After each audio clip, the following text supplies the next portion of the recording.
Alright guys, welcome back to All Things Outdoors, and today we're going to be telling you about some commonly overlooked garden plants. So be sure to watch this video till the end, and please be sure to like, subscribe, and turn on notifications, and be sure to put that down in the comments below saying that you did that for a shout out. Without further ado, let's get started. So we're out here at CBF at the meadow, and we're going to be showing you some overlooked garden plants that not that many people really know about or have in their gardens. The first one up here is Goldenrod. A lot of people, almost all of you, have probably seen it before. A lot of you probably know about it. It grows on the side of the road, grows in meadows. It's very pretty, but not that many people actually have it in their gardens. It is actually a fairly easy plant to take care of and contain. People say, oh, it's going to seed all over the place and it'll be an invasive species, blah, blah, blah, blah. Not really. It's pretty easy to control. Just cut off the stalks. And they will most likely not grow back. This is a perennial plant, and it is native to eastern North America and a good part of it too. And it can live in a wide range of habitats, and it's pretty easy to recognize with its beautiful yellow flowers. You can also see it has toothed leaves. At least this is the Canada goldenrod, and this one has toothed leaves, so you can see. Pretty easy to tell what it is. Now we're going to show you some other stuff.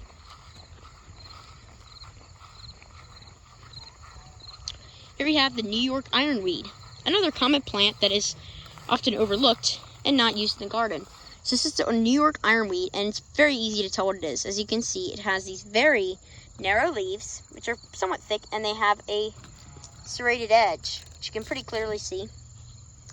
In the summertime, late summer, early fall, they have these lovely purple flowers, and this is a native plant, and it attracts many different pollinator species, especially butterflies and bees. A great plant in your garden, very easy to grow and contain. And it grows in a nice little kind of area like this. As you can see, can grow as a clump, and it's very easy to contain. You would just cut off these stalks that you do not want, and then they would not grow back. Now we're going to show you one last plant in this area, then we will move on. Pretty nice day out.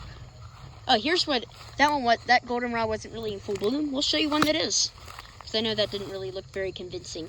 I'll show you how beautiful it is. Here's some. And we'll show you the coastal goldenrod once it is in full bloom.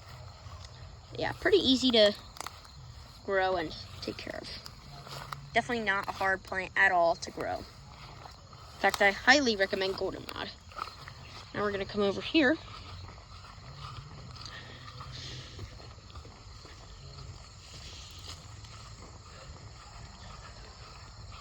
And this is the Partridge P. We already did feature this in a video. It is also called sensitive pea, and that's because when you touch its little petals, they can actually close up. So you can see how it closed up like that?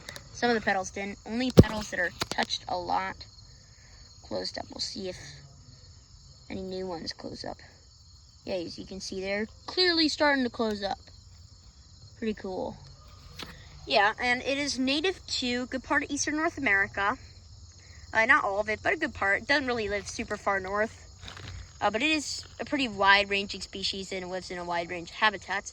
Pretty easy to grow. This is an annual, actually, and you can tell what it is because it's got these little leaves here that almost look like a mimosa tree, if you know what that is. And as you can see, pretty easy to recognize with those cool leaves. And yeah, very easy to contain, very easy to grow.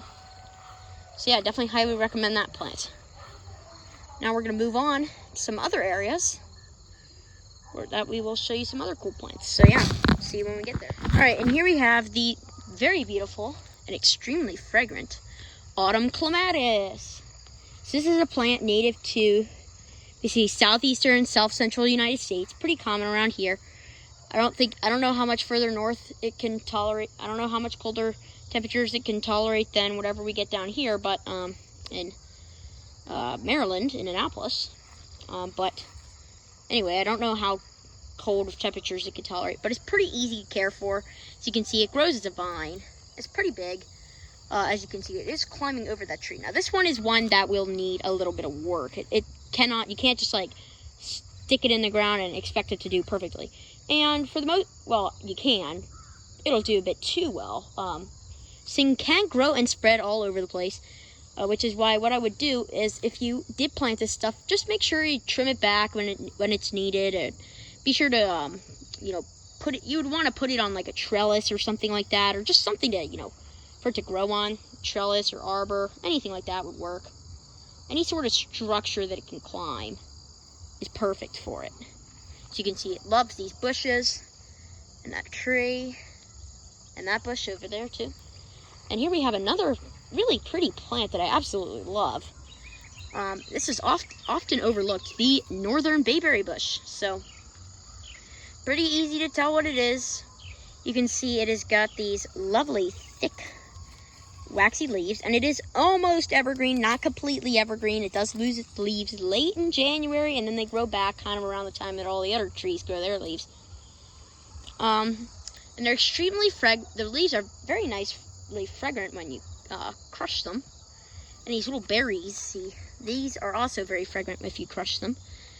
And then you can actually also, you know, make a nice,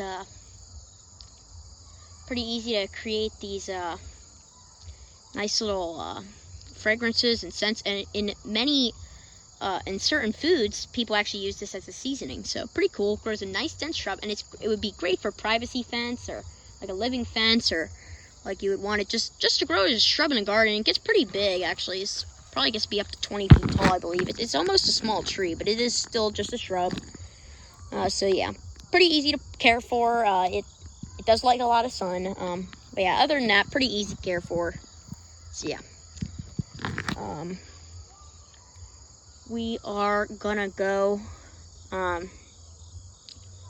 take a look at some other plants as well.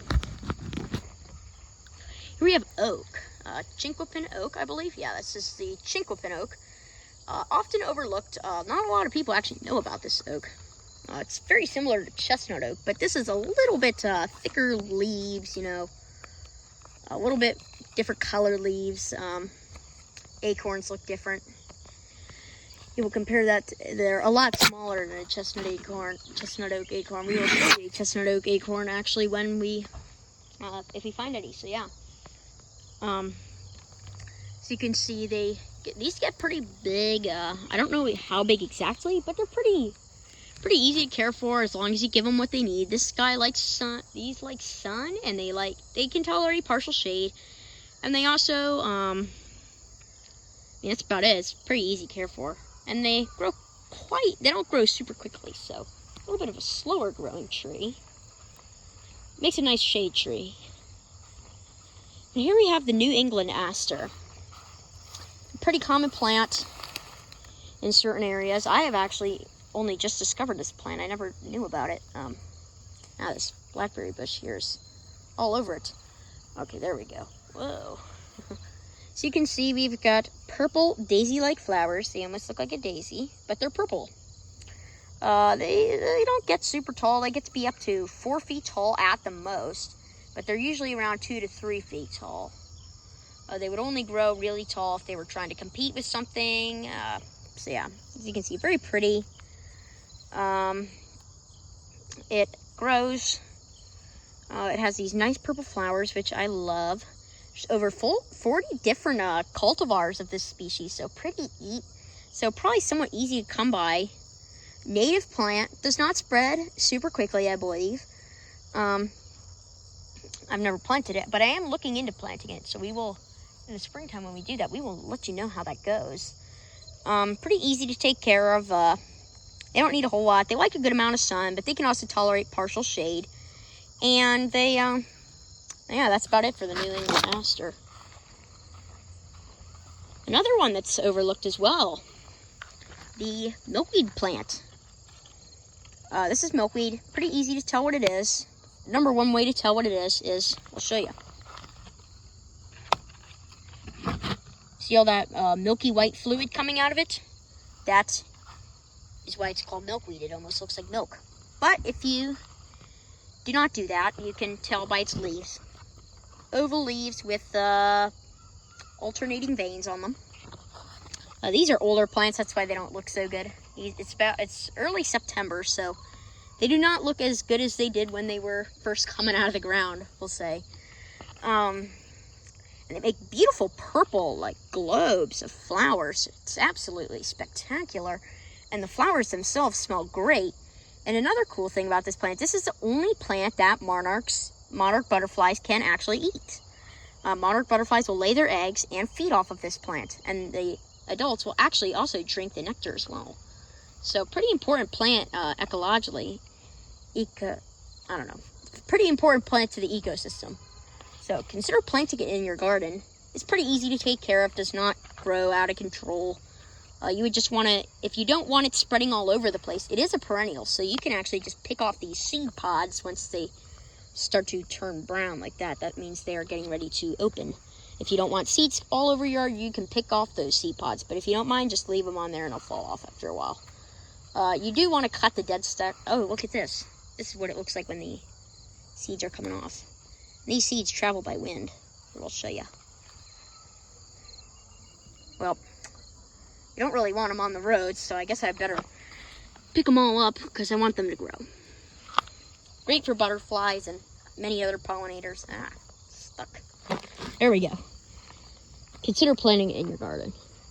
And here we have another tree, the black willow. So this is a pretty common tree in certain areas.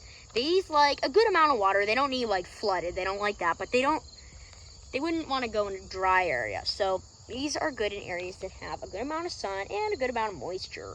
They can tolerate partial shade, and they're actually one of the few trees you can actually grow from clippings. This tree has a thing that it does called live staking. So let's say there was a storm coming around, storm, and then a branch breaks off, right? Like not a huge branch, like just something like maybe like this big, breaks off, maybe a little bit bigger. Like see that branch where it connects about an inch wide, maybe a little bit shorter, that big. Like if that, like something like that would fall off, and then it would drift downstream since they like to grow by water. They would get stuck in the mud. These can actually grow. You can actually grow these from clippings. Just make sure they get a lot of water. Pretty easy to grow. Doesn't really do much for pollinators, I don't think. It might. I've never really seen it in full bloom. They have these really interesting fuzzy seeds that come off of it in the springtime. Pretty cool. Might be in the summer, I'm not sure. Anyway, spring or summer, something like that. Late spring, early summer. And they get to be pretty big, and they look absolutely beautiful in the wind. And there's many different types, including the wonderful weeping willow. This is not a weeping version. This is a regular willow, as you can see. Not weeping, but very pretty. Anyway, that's going to be about all for today's video. So once again, be sure to like, subscribe, and turn on notifications. And be sure to put that down in the comments below so you did that for a shout out. And we will see you guys on the next adventure.